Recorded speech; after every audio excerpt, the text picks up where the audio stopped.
Hello, this is Dr. Mike Block, and this counseling brief is on REBT, Rational Emotive Behavioral Theory. REBT is a cognitive approach developed by Albert Ellis in 1955 that helps people deal with their irrational thoughts by replacing them with a more functional belief system. Now, have you ever wondered why some people are able to overcome adversity and thrive in the most difficult of circumstances, while other people are rendered helpless and unable to complete even the most simple task? According to REBT, we create our own self-enhancing and self-defeating emotions. Our belief system determines whether we can attain maximum pleasure or unnecessary pain and suffering.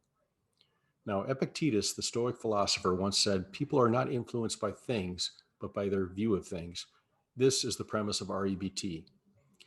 I'm going to quickly get to the REBT process and show you how to use this approach. We'll look at the ABCDE model. Now, A stands for activating event. When our senses are stimulated or triggered in any way by an event, a sound, a smell, something we see, feel, taste, or hear, whatever we experience is supported by a belief. The B stands for belief. Now, oftentimes we don't think about what we believe because it's kind of like an automatic response based on our experience with the event. For example, if you're accustomed to being around loud booming sounds and you hear a loud sound, it may not impact you a great deal uh, because it's familiar.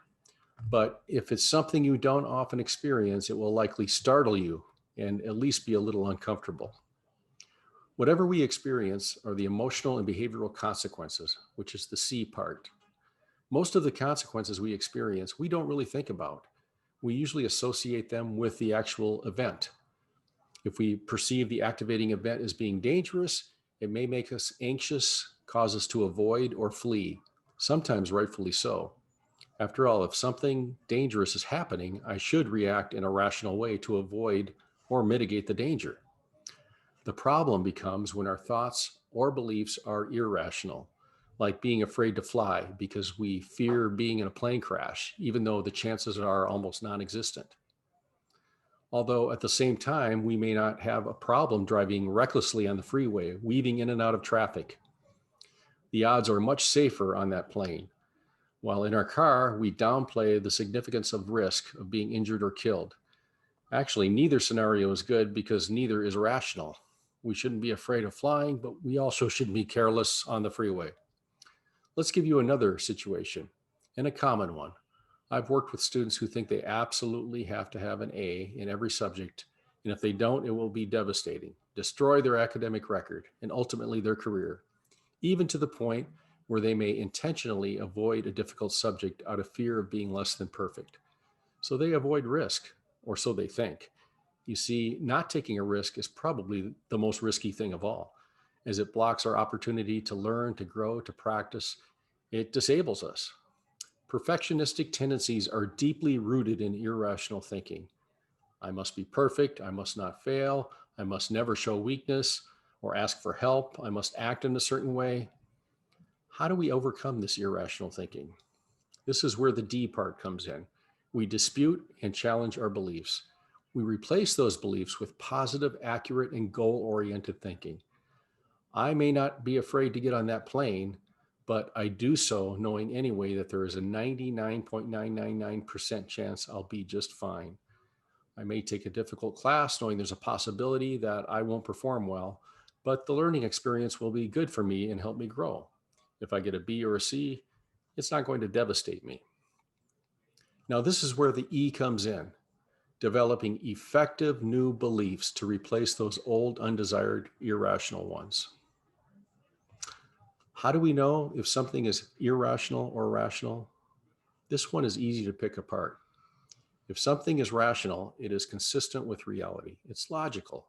It's a preference, but not a demand, and it's goal facilitating. If it's irrational, it's a demand, it's inflexible, it blocks goals, and it's inconsistent with reality. There are three core demands or mistakes that people make: self demands, I must do well or be approved of by others; other demands, I must be treated fairly by others; others are damnable if they don't treat me fair; demands of the world or life conditions. Life conditions must be absolutely the way I want them to be. All three of these things can cause great disturbances. Some of our irrational conclusions are evident in the way we talk. I'll give you some examples. The first is awfulizing. Sometimes we act as if a situation is more than 100% bad. It's just awful that my clothes don't match. Now I can't go out in public. Second one is I can't stand it itis. Now, this is when a person believes he or she can't be happy or endure a situation if something exists that they demand not exist. Like, I can't stand it when you act that way. The third is damnation. A person is highly critical of themselves or others or some life condition. The fourth is always and never thinking. A person insists on absolutes. For example, they will always fail or they will never be approved of by others. Now, it can be tough to rid ourselves of these beliefs. Let's talk about some REBT questions that can help dispute our irrational beliefs and develop effective new beliefs. We can do this in kind of a Socratic style. A question may be, why is this event or thing so terrible or awful? Or you might ask the student, where is it written that you can't stand the situation? Is there another way that you can think about this? What's preventing you from thinking about this? Why must you have it your way? And a couple of the ones that I really like, what is the worst thing that can happen if you give up this belief? And what is the best thing that can happen if you give up this belief? I encourage you to do additional research on REBT as it can be very effective in helping our clients, students, and ourselves overcome irrational thinking in order to live and function properly in the world. Thank you for your time.